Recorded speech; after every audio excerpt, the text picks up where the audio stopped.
The morning mist clung to the pines like a shroud, wrapping the small town of Eldridge in a silence that felt almost deliberate.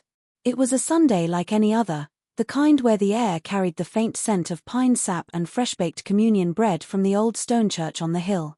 50 children, their faces scrubbed clean and eyes wide with the innocent thrill of a field trip, gathered in the clearing just beyond the Sunday school doors.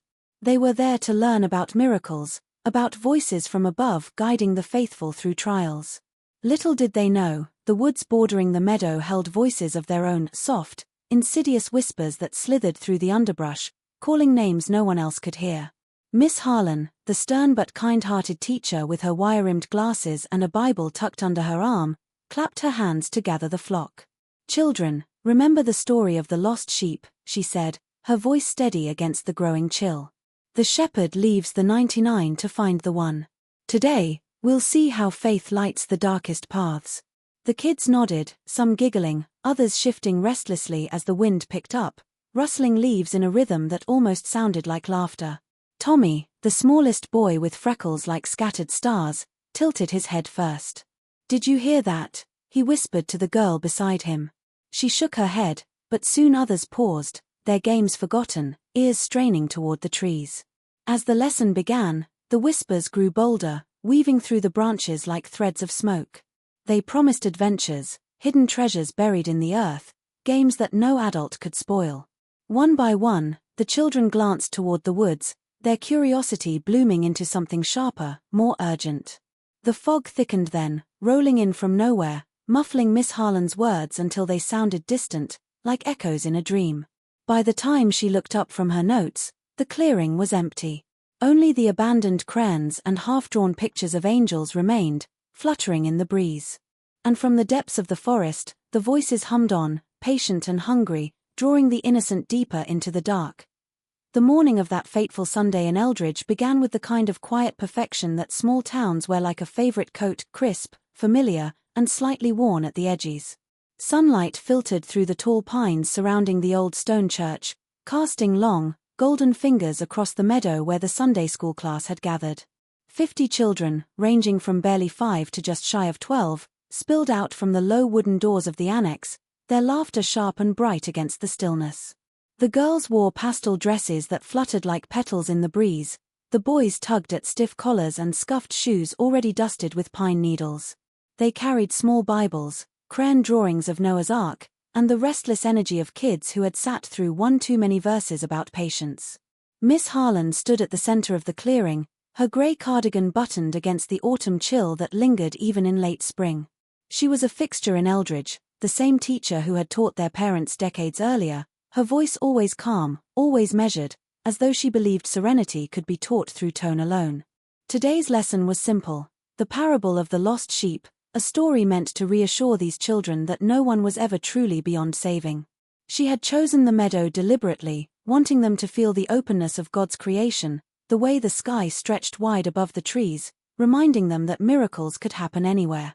Yet the woods pressed close on 3 sides, a wall of dark green that seemed to lean inward, watchful.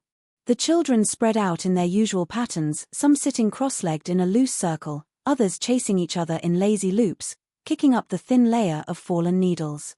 Tommy Whitaker, the smallest among them, stayed near the edge of the group, his freckled face tilted upward as if listening to something beyond the chatter. He had always been the quiet one, the child who noticed things others missed, the way shadows moved differently under moonlight, the faint scent of rain hours before clouds appeared. It started with him. A soft sound, barely more than a breath, drifted from the tree line. Not wind, not birdsong, something closer to a voice, low and coaxing, shaping syllables that felt almost like his name. Tommy froze, small hands tightening around the Bible in his lap. He glanced at the others, expecting someone to react, but they continued their games, oblivious. The sound came again, clearer now, threading through the branches like silk pulled slowly across skin. It wasn't menacing, it was inviting, warm, the way a secret feels when you're the only one who knows it exists. One by one, other children began to pause. Heads turned. Eyes narrowed toward the woods. A girl named Clara whispered something to her friend, then giggled nervously. Another boy, older, bolder, took a single step closer to the trees, testing the boundary between meadow and shadow.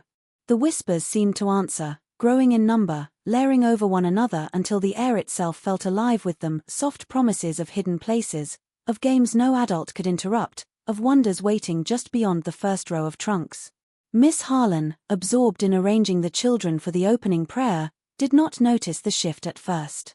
The meadow still looked peaceful from where she stood, the sunlight still bright. But the children were already drifting, their attention pulled sideways, drawn by voices no grown-up could hear. The woods waited, patient as old stone, as the first small feet crossed the invisible line between safety and the dark. Tommy Whitaker's small frame hovered at the edge of the meadow longer than the others, his eyes fixed on the dark line where sunlight surrendered to shadow.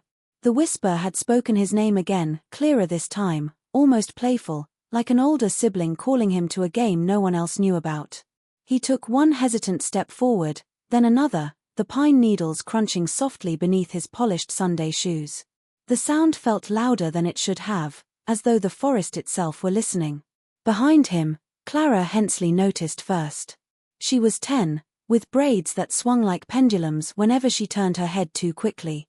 She had been tracing patterns in the dirt with a stick, half listening to Miss Harlan's voice drifting over the parable, when she saw Tommy moving away from the group. "Tommy," she called softly, but he didn't turn. Instead, his pace quickened, a purposeful drift toward the trees. Curiosity prickled along Clara's skin the way it did when her father told ghost stories by the fireplace. She stood, brushing grass from her yellow dress, and followed without thinking, telling herself she would only go far enough to bring him back. That was all it took, one child following another. The whispers adjusted, multiplying, tailoring themselves to each listener. To Clara they sounded like her grandmother's lullabies, soft and lilting, promising a secret garden just beyond the trunks.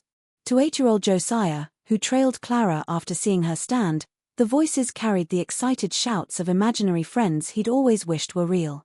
One by one, the others noticed the movement, a head turning, a body rising, small feet shifting direction. It spread like a ripple across still water, silent and unstoppable. The children closest to the center of the clearing felt it last, but even they began to sense the pull. A girl named Ruth paused mid-sentence in her whispered conversation about trading marbles. She saw the loose chain forming, Tommy at the front, Clara a few paces behind, then Josiah, then 3 more classmates linking up like paper dolls. Ruth's heart gave a strange, fluttering leap, equal parts fear and longing. The voices reached her then, gentle but insistent, telling her she was missing something wonderful, something meant only for children who were brave enough to listen. Miss Harlan was reading aloud from the open Bible, her finger tracing the words about the shepherd searching for the single lost lamb. She did not see the first departures. The meadow was wide, the children scattered in their familiar clusters, and the shift was so gradual it might have been mistaken for restlessness. But the chain grew longer. 10 children now, then 15, moving in a quiet procession toward the woods. Their footsteps made almost no sound, as though the ground itself conspired to keep the secret. Some looked back once, eyes bright with a mixture of uncertainty and delight, but none called out. The whispers promised they would return soon, that no one would even notice they had gone. By the time 20 children had crossed the invisible boundary into the cooler shade beneath the pines, the remainder in the meadow began to stand, drawn by the sight of their friends vanishing between the trees. The chain reaction was complete, an unspoken agreement rippling through the group: if they were going, then everyone should go. The voices rose in a soft, harmonious welcome, weaving around the children like invisible threads, guiding them deeper, deeper, into the waiting dark. The fog arrived without warning, as though the sky itself had exhaled and forgotten to draw breath again.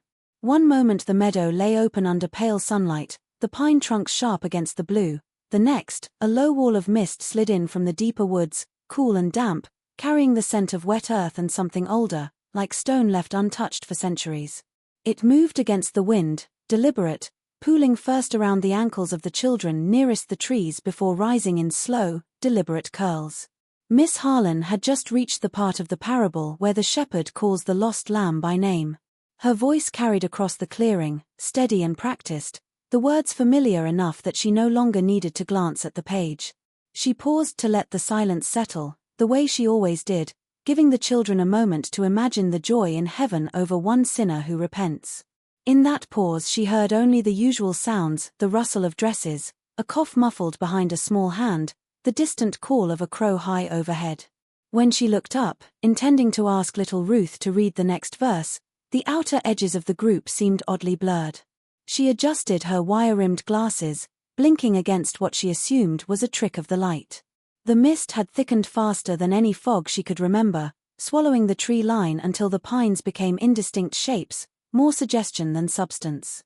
A prickle of unease touched the back of her neck, the kind that comes when a room falls too quiet too suddenly. "Children," she called, her tone sharpening without meaning to, "come closer to me now. Stay where I can see you." But the words felt muffled, as if the fog had wrapped cotton around them. She took a step forward, Bible clutched against her chest, scanning the meadow for the bright spots of color that were dresses and shirts. The center of the clearing still held a scattering of bodies, perhaps 10, maybe 12, but the rest had vanished into the gray. No running footsteps, no cries of play, only the soft, wet hush of mist settling over grass. Miss Harlan's heart began to beat harder, a dull drum against her ribs. She called again, louder this time, naming them one by one: Tommy, Clara, Josiah, Ruth, the roll she knew by heart after years of Sundays. Her voice cracked on the last syllable of each name, returning to her flattened and strange. The remaining children looked up, confused, some rising slowly as if waking from a daydream. A boy near her pointed toward the woods, mouth opening soundlessly. She followed his gesture and saw only swirling white, thick enough now to hide the first row of trunks entirely. The fog pressed inward, erasing boundaries, turning the familiar meadow into something vast and unknowable. Somewhere within that wall of gray, 50 small figures had slipped away without a single backward cry, drawn forward by whispers she could not hear. Miss Harlan stood frozen, the open Bible trembling in her hands, as the mist rose higher, cool fingers brushing her cheeks like a warning she was already too late to heed. The first search party formed before the sun had climbed much higher, a ragged line of men and women from Eldridge pushing through the meadow with lanterns already lit against the stubborn fog. Sheriff Daniels led them, his boots heavy on the damp grass, face set in the grim lines of a man who had seen accidents and drunken fights but nothing like this. Behind him came Miss Harlan, still clutching her Bible as if the words inside might anchor her to the world she knew, and a dozen fathers whose voices cracked when they called their children's names into the gray. They crossed the tree line together, the mist closing behind them like a curtain drawn across a stage. At first the woods felt ordinary, pine trunks rising straight and tall, needles soft underfoot, the air thick with the clean bite of resin. But the deeper they went, the stranger everything became. Sounds carried wrong, a snapped twig echoed too long, a bird call repeated itself 3 times exactly, as though played from a recording. The searchers spread out, calling, the names bouncing back flattened and distant. Then came the laughter. It started low, a child's giggle drifting from somewhere ahead, bright and unmistakable. One father, Mr. Hensley, Clara's, froze, his lantern trembling. "That's her," he whispered, voice breaking. "That's my girl." He plunged forward, crashing through underbrush, the others hurrying after. But when they reached the spot where the sound had seemed closest, there was nothing, only more trees, more fog, and the laughter rising again, this time from behind them. They spun, lanterns swinging wild arcs of light, catching only empty air. Shadows began to move in ways shadows should not. Between the trunks, shapes flickered, tall, thin, too quick to focus on, sliding just beyond the reach of the lantern glow. One searcher swore he saw a small hand reach out from behind a pine, fingers pale and beckoning, before vanishing when he stepped closer. Miss Harlan felt it worst of all, a cold breath on the back of her neck, the sense of being watched by something that knew her name but chose not to speak it yet. The ground itself seemed to shift under their feet, paths looping back on themselves though they walked straight. Compasses spun lazily, refusing north. And still the sounds came, giggles turning to whispers, whispers shaping words no adult mouth had taught those children. Promises, invitations, fragments of songs sung in Sunday school now twisted into minor keys that made the listener's skin crawl. By the time the party realized they had been walking far longer than the woods should allow, the laughter had grown into a chorus, surrounding them, rising and falling like wind through leaves. Lantern flames guttered in air that felt suddenly thinner, and the shadows pressed closer, no longer content to stay at the edge of sight. The searchers clutched each other's sleeves, voices hoarse from calling, hearts pounding against the growing certainty that whatever had taken the children was still here, playing with them the way a cat plays with something small and terrified. The second day of searching brought a cold, steady rain that turned the pine needles into a slick carpet and filled the air with the smell of rot. The parties had grown larger, men from neighboring towns joining the line, dogs straining at leashes, their barks swallowed by the vastness of the woods. They moved in wider sweeps now, marking trees with strips of bright cloth so no ground was covered twice, though many swore the same marked trunks appeared again and again, as if the forest rearranged itself when no one was looking. It was late afternoon when old Mr. Carver, a hunter who knew these woods better than any man alive, stumbled upon the cave. He had veered off the main path, following a deer trail that twisted downhill into a ravine the searchers had somehow missed before. The entrance was narrow, half hidden by a tangle of vines and fallen branches, the kind of opening you could walk past 100 times and never notice. But the rain had washed away a layer of leaf mold, exposing a darker patch of stone that caught his lantern light.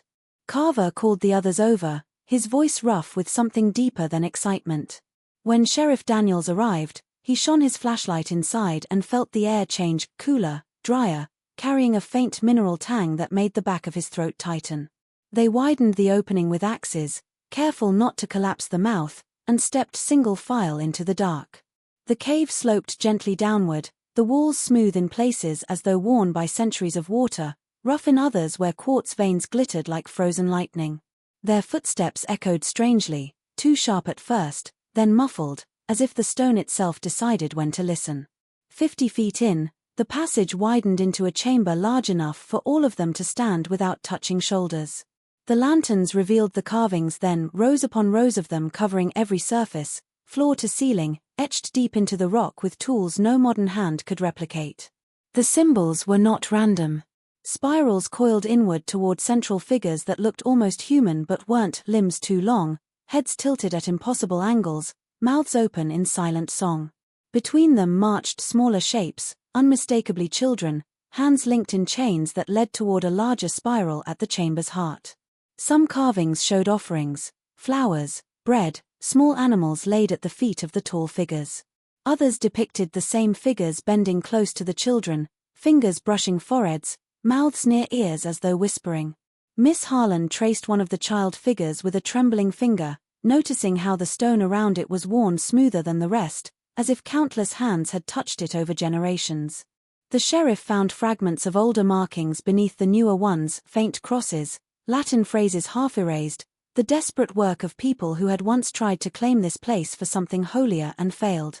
The air grew heavier the longer they stayed, pressing against their chests, until breathing felt like drawing water into lungs. No one spoke of leaving yet, but every lantern seemed to burn a little dimmer, and the rain outside sounded suddenly very far away. The carvings watched them with empty stone eyes, patient as the forest itself, holding secrets the town had buried deep and the woods had kept alive. The third night fell heavier than the ones before, the rain turning to a thin sleet that hissed against the lanterns as the searchers pressed on. Miss Harlan had not left the woods since the children vanished. Her cardigan hung sodden from her shoulders, her glasses fogged and useless, yet she walked at the front of the line, calling names until her throat bled raw. The others gave her space now, the way people step back from someone touched by something they cannot name. It was Mrs. Whitaker, Tommy's mother, who first spoke of seeing the figure. She had lagged behind the main group, shining her flashlight along a narrow deer path, when the beam caught movement between the trunks. Not a child, not an animal, something tall and thin, draped in shadow that seemed to cling like wet cloth. It stood motionless for a breath, then turned, and she swore she saw a pale hand reach out, fingers long and jointed wrong, beckoning deeper into the dark. Leading, she said later, as if it knew exactly where the children had gone. When she screamed, the figure dissolved into the mist, leaving only the faint echo of footsteps too light for any grown person. The others rushed to her, but found nothing, no prints, no broken branches, only the lingering chill that made their breath plume white. Sheriff Daniels tried to calm her, speaking of tricks of light and exhaustion, but his words rang hollow even to himself. By morning, 2 more searchers claimed the same glimpse, a spectral shape gliding just ahead, always at the edge of sight, always moving away, drawing them farther from the marked paths. One man, a logger built like an oak, swore the figure paused long enough for him to see its face, smooth, featureless, yet somehow smiling. Miss Harlan listened to each account without interruption, her eyes fixed on the middle distance as though watching something the rest of them could not yet perceive. She had felt it herself the previous dusk, a presence walking parallel to her, matching her steps exactly, close enough that she caught the faint rustle of fabric that wasn't there. When she turned, the air beside her felt occupied for a heartbeat longer, as if whatever shared the space had only just stepped aside. The sightings multiplied through the day. A volunteer from the next county described the figure standing at the mouth of the newly discovered cave, one elongated arm extended inward, inviting. Another saw it atop a ridge, silhouetted against the weak sun, surrounded by smaller shadows that might have been children or might have been something wearing their shapes. Each witness described the same patient grace, the same silent urging forward, as though the thing had all the time in the world and knew exactly how little the searchers had left. By nightfall, no one dismissed the stories as hysteria anymore. The figure was pacing them now, visible in glimpses to half the party at once, always leading, never fleeing, its outline sharpening with every retelling until the woods themselves seemed to bend toward its path. The searchers' voices grew quieter, their lanterns held higher, as they followed the spectre deeper into the dark it clearly wanted them to enter. The 4th morning broke grey and windless, the sleet finally spent, leaving the woods draped in a silence that felt thicker than the fog ever had. Searchers fanned out again, moving slower now, their faces hollowed by lack of sleep and the growing weight of hopelessness. They had begun to find things, small, deliberate traces that turned every discovery into something worse than nothing. It was a young deputy named Ellis who spotted the first torn page. He was skirting a cluster of birches when his boot caught on something pale half buried in the needles. He knelt, brushing away the damp layers, and lifted a corner of heavy Bible paper, the kind the church handed out to Sunday school children. The page had been ripped cleanly along the spine, Psalm 23, the valley of the shadow of death underlined twice in frantic red crayon. Scrawled across the margin in a child's uneven block letters were words that made no sense at first. They sing so pretty, come play. He called the others over, voice cracking, and within minutes more pages appeared, scattered along an invisible trail that wound deeper into the woods. Each fragment bore the same violent tear, the same hurried markings. One showed a crude drawing of stick figures holding hands in a circle, tall thin shapes standing behind them with arms outstretched. Another had the words "Don't tell" grown UPS pressed so hard the crayon had snapped midway through. A third, from the Gospel of Matthew, carried a single line repeated over and over until the paper tore, the voices "No my name." Miss Harlan gathered the pages as they were found, smoothing them against her soaked skirt, her lips moving silently as she read the childish pleas and warnings. The handwriting matched Tommy's careful capitals, Clara's looping YS, Ruth's tiny dotted I's shaped like hearts. But the messages felt wrong, too knowing, as though something had guided those small hands, pressing harder where the warnings needed emphasis. Farther along the trail they found a child's shoe, small and black, placed neatly upright as if someone had set it down to mark the path. Beside it lay a single crayon, red, snapped in half, its wrapper peeled back like skin. Then came the drawings, sheets torn from the coloring books the children had carried that Sunday, now filled margin to margin with swirling patterns that matched the spirals in the cave. At the center of each page stood a tall figure with no face, arms raised, surrounded by smaller figures reaching up in what might have been joy or surrender. The artifacts formed a deliberate breadcrumb line, leading always onward, deeper, as though the children, or whatever now spoke through their leavings, wanted the adults to follow. Each find carried the faint scent of pine sap mixed with something sweeter, almost floral, like the communion wafers crushed underfoot. The searchers pocketed the pages and shoes and broken crayons with reverent care, but their hands shook, because every artifact whispered the same promise: the children had not been taken against their will.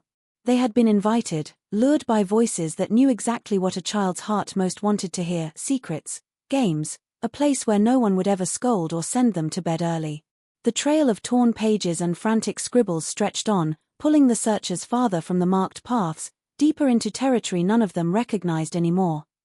The town meeting that night packed the church hall until the walls seemed to bulge, every pew filled with faces gaunt from sleepless nights and eyes red from weeping.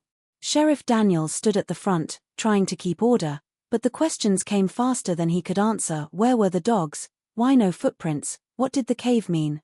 It was Miss Harlan who finally climbed the steps to the pulpit, her soaked dress still clinging to her frame, the torn Bible pages clutched in one trembling hand. She did not raise her voice.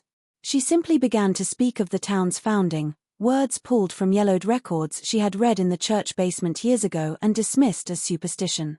In 1847, a traveling preacher named Elias Crow had led a congregation into these woods seeking isolation, a place to practice their faith without interference.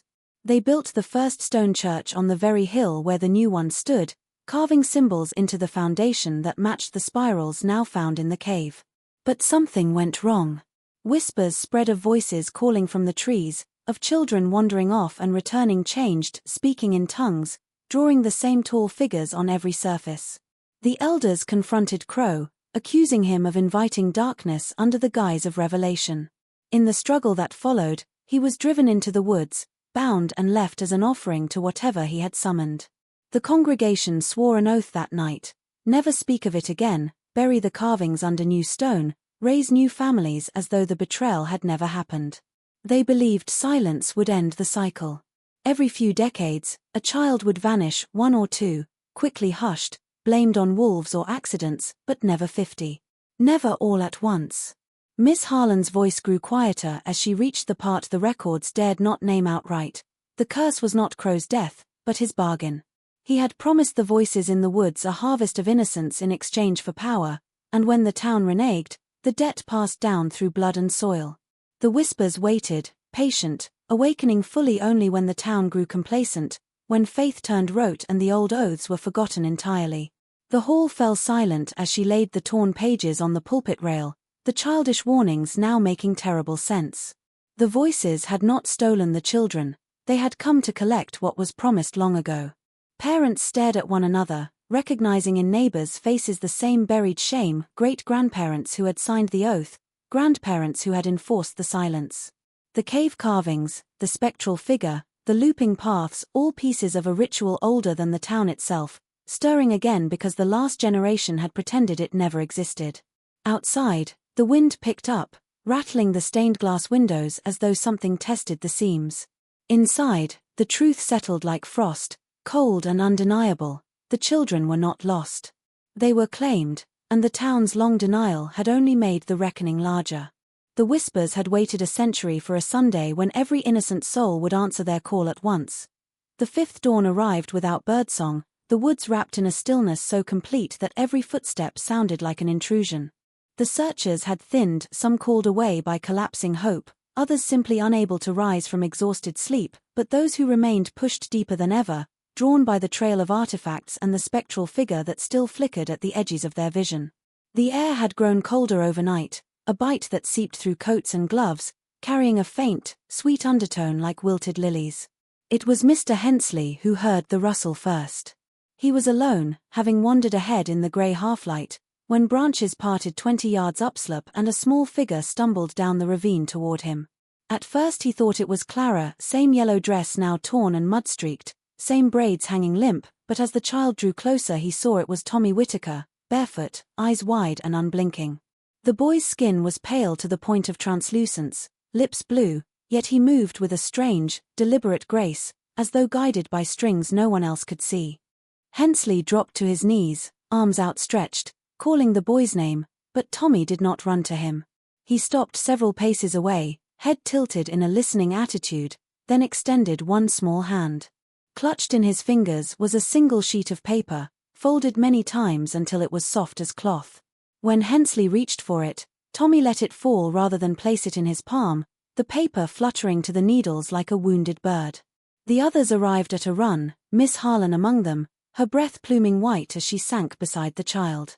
Tommy allowed her to wrap him in her cardigan, but his body felt wrong, too cool, too still, as though the warmth had been drawn out and something else left in its place. He did not speak, not even when his mother was brought forward, tears cutting channels through the dirt on her cheeks. His eyes, once bright with freckled mischief, now held a flat, depthless shine, reflecting the searchers' lanterns without seeming to see them at all. The folded paper, when unfolded, revealed a drawing done in the same red crayon that had marked the scattered Bible pages. At its center stood the tall, faceless figure, arms raised in welcome, surrounded by 50 smaller shapes arranged in perfect concentric rings. Lines connected each child to the central form, pulsing outward like veins. Beneath the drawing, in lettering far neater than any child should manage, were words that made Miss Harlan's hands tremble so violently she nearly tore the page. We heard the song and followed. It is not finished. One must stay so the rest can go home. Tommy lifted his gaze then, fixing it on the darkness beyond the lanterns, and for the first time his lips parted. No sound emerged, yet every searcher felt the message settle in their bones, an invitation and a warning braided together. The boy's presence among them was not escape, it was delivery. The voices had sent him back changed, mute except for the drawing's silent demand, a living emissary carrying terms the town could no longer pretend not to understand. The searchers stood frozen around him, the paper passing from hand to hand, as the woods breathed waitfully around them, patient for the choice that would either break the cycle or feed it for another century. The circle formed just after moonrise, the searchers drawn back to the mouth of the cave as though pulled by the same invisible threads that had guided the children days earlier. Tommy stood at the center, still mute, still unnaturally calm, the drawing clutched in his small fist like a ticket that had to be presented before passage could be granted. Around him the adults arranged themselves without speaking, lanterns placed in a wide ring that cast long shadows across the stone floor and made the ancient carvings seem to writhe. Miss Harlan stepped forward first, her face streaked with mud and tears she no longer bothered to wipe away. She understood the terms now, spelled out in red crayon and silence. One must stay so the rest could go home. The voices had grown bolder since Tommy's return, no longer content with whispers at the edge of hearing. They filled the chamber now, a low harmonious murmur rising from the walls themselves, patient and ancient, tasting the air for willingness. The sheriff tried to protest, voice hoarse, saying they would find another way, that no one would be left behind. But the words fell flat against the stone, absorbed like water into dry earth. Parents looked at one another, then at Tommy, then at the dark beyond the lanterns where the tall spectral figure waited, arms outstretched in eternal welcome. The voices shaped promises tailored to each listener, for the grieving mothers, the sound of their children's laughter returning across the meadow, for the fathers, the weight of small hands slipping back into theirs, for Miss Harlan, the absolution of knowing she had shepherded her flock safely home at last. One by one, the searchers felt the choice settle upon them, not forced, but inevitable, the way dawn follows the longest night. Mrs. Whittaker knelt before her son, pressing her forehead to his cold one, whispering apologies he could no longer hear. Mr. Hensley clutched Clara's torn Bible page, the one that begged "Don't tell grown UPS," and understood at last what the children had tried to protect them from knowing. The voices rose in pitch then, a chord struck deep in the stone, and the air shimmered as though heat rose from invisible flames. Shadows lengthened, stretching toward the center where Tommy waited, patient emissary for forces older than oaths or curses. The adults stood transfixed, caught between the world they knew and the bargain laid bare before them, sacrifice one to break the cycle, or condemn all 50 to remain forever claimed. Miss Harlan was the first to move. She placed her Bible on the ground beside Tommy, the torn pages fluttering once as though stirred by breath, then stepped forward into the waiting dark. The voices welcomed her with a sound like many children singing at once, soft and sweet and terrible.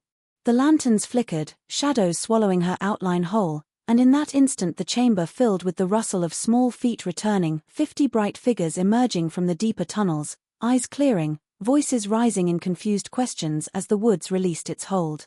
The searchers turned to gather their children, tears mixing with frantic embraces, but none looked back toward the place where Miss Harlan had stood.